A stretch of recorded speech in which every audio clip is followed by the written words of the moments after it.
नमस्कार साथियों, स्वागत है आप सभी का हमारे एक और नई बेहतर वीडियो में। तो साथियों, यदि आपकी उम्र भी 60 प्लस हो चुकी है और आप सभी सीनियर सिटीजन की श्रेणी में आते हैं तो आप लोगों के लिए वीडियो बहुत ही इंपॉर्टेंट होने वाली है, क्योंकि आज की इस वीडियो के माध्यम से हम आपको बताने वाले हैं एक ऐसी अपडेट के बारे में जिसके तहत आप सभी लोगों को 3500 रुपये प्रति माह पेंशन दी जाएगी, जो सरकार की एक नई स्कीम निकल कर सामने आ रही है। और इसके अलावा आप लोगों को 5 लाख तक का इलाज और टैक्स में भी छूट दी जाएगी। तो क्या पूरी अपडेट है, पूरी जानकारी इस वीडियो में हम आपको देने वाले हैं। इस वीडियो पर आपको एंड तक बने रहना होगा, तभी आपको पूरी जानकारी समझ में आएगी कि क्या नई अपडेट निकल कर आ रही है, किस प्रकार से आप लोग इन सब चीज़ों का लाभ ले सकते हैं। तो बात करें, जैसे कि ब्रेकिंग न्यूज़ निकल कर आ रही है, आप लोग सामने देख पा रहे होंगे, लिखा हुआ है सीनियर सिटीजन पेंशन, यानी कि भारत सरकार ने वरिष्ठ नागरिकों के कल्याण के लिए एक बहुत महत्वपूर्ण निर्णय लिया है, जो देश भर के करोड़ों बुजुर्गों के लिए खुशखबरी लेकर के आया हुआ है।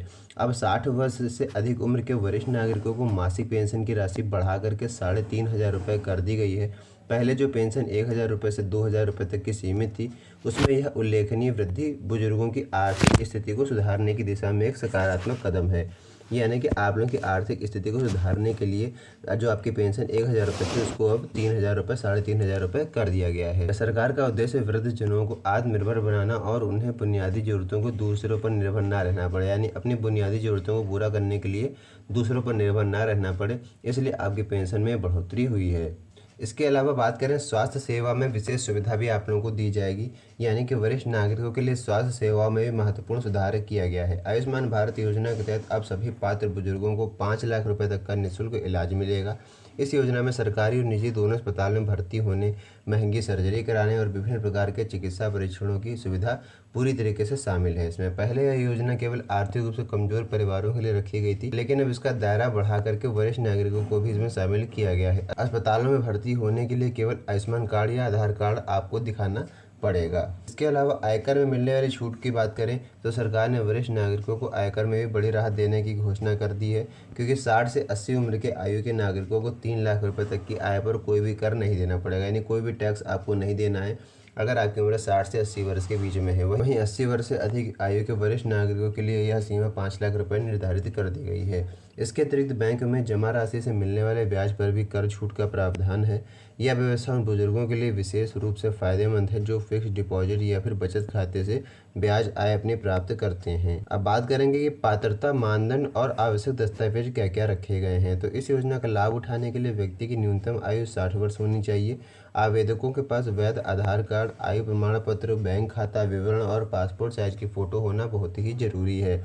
यह योजना मुख्यतः असंगठित क्षेत्र के श्रमिकों और उन लोगों के लिए है जिनके पास नियमित आय का कोई स्रोत नहीं है। जो बुजुर्ग पहले से अपनी सरकारी पेंशन योजना में शामिल है, उन्हें दोबारा आवेदन करने की आवश्यकता नहीं है, क्योंकि बढ़ी हुई राशि स्वचालित रूप से उनके खाते में आना शुरू हो जाएगी। यानी कि अगर आप लोग पहले से ही पेंशन का लाभ ले रहे हैं तो आपको अब दोबारा कोई फॉर्म भरने की ज़रूरत नहीं है। यानी कि आपको अगर पेंशन मिल रही है 1000 रुपये, तो ऑटोमेटिक जितनी भी बढ़ाई गई है आपके राज्य में, उतनी अपने हिसाब से बढ़ करके आपके खाते में आ जाएगी। बात करें इसकी आवेदन प्रक्रिया, किस प्रकार से आप लोग इसका आवेदन करेंगे और डिजिटल सुविधा। तो नई योजना का लाभ उठाने के लिए आवेदकों को निकटतम जनसेवा केंद्र या फिर सरकारी ऑनलाइन पोर्टल पर जाकर के आवेदन करना होगा। जिन्होंने अभी तक अपना पेंशन का फॉर्म नहीं भरा है, यह फॉर्म केवल उन्हीं लोगों को भरना होगा। बाकी जो लोग लाभ लेते आ रहे हैं उनको किसी प्रकार का कोई फॉर्म नहीं भरना है। कई राज्यों में ऑफलाइन आवेदन की भी सुविधा उपलब्ध है। ऑफलाइन आवेदन करते समय सभी दस्तावेज पूर्ण और सटीक होने चाहिए, ताकि प्रक्रिया में किसी प्रकार की देरी ना हो। पेंशन की राशि डायरेक्ट बेनिफिट ट्रांसफर, यानी कि सीधे डीबीटी के माध्यम से आपके बैंक अकाउंट में पैसा भेजा जाएगा, जो कि प्रत्येक महीने की 5 तारीख तक लाभार्थी के बैंक खाते में पहुंच जाएगा। इसके लिए खाता आधार कार्ड से आपका लिंक होना बहुत ही जरूरी है। करते हैं शिकायत निवारण और सहायता सेवा, यानी कि जो आप लोगों के लिए शिकायत निवारण केंद्र खोले गए हैं, सहायता सेवा। तो यदि किसी बुजुर्ग को पेंशन या चिकित्सा सुविधा में कोई समस्या होती है तो वे हेल्पलाइन नंबर पर संपर्क कर सकते हैं।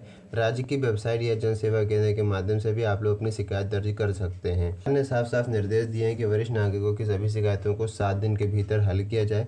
आवेदन की स्थिति और अन्य जानकारी के लिए संबंधित सरकारी वेबसाइट पर आप लोग जा सकते हैं। बात करें यह जो योजना आप लोगों के लिए लाई गई है, यानी कि जो पेंशन में बढ़ोतरी की गई है आपकी, तो योजना का भविष्य क्या है और सामाजिक प्रभाव क्या क्या पड़ने वाला है। तो यह योजना वरिष्ठ नागरिकों के जीवन स्तर को सुधारने के लिए एक दिशा में एक बहुत ही महत्वपूर्ण कदम है। बढ़ी हुई पेंशन राशि और निःशुल्क चिकित्सा सुविधा से बुजुर्गों को अपने बुढ़ापे में आर्थिक सुरक्षा मिलेगी। यह पहल न केवल व्यक्तिगत स्तर पर बल्कि पूरे समाज के लिए फायदेमंद है, क्योंकि इससे परिवारों पर आर्थिक बोझ कम होगा और वरिष्ठ नागरिक सम्मान के साथ अपना जीवन यापन कर सकेंगे। ठीक है, तो यह पूरी बड़ी अपडेट थी। पूरी जानकारी मैंने इस वीडियो के माध्यम से आपको बता दी है क्या नई अपडेट है और किस प्रकार से आप लोग इसका लाभ ले सकते हैं। उम्मीद करते हैं बेहतर तरीके से पूरी जानकारी समझ में आ गई होगी। अगर वीडियो अच्छी लगी हो तो वीडियो को लाइक कीजिएगा, साथ ही इसको अपने जानने वाले साथियों में जरूर शेयर कीजिएगा। तो बस आज की इस वीडियो में इतना ही, मिलते हैं नई वीडियो में नेक्स्ट टॉपिक के साथ। तब तक के लिए धन्यवाद।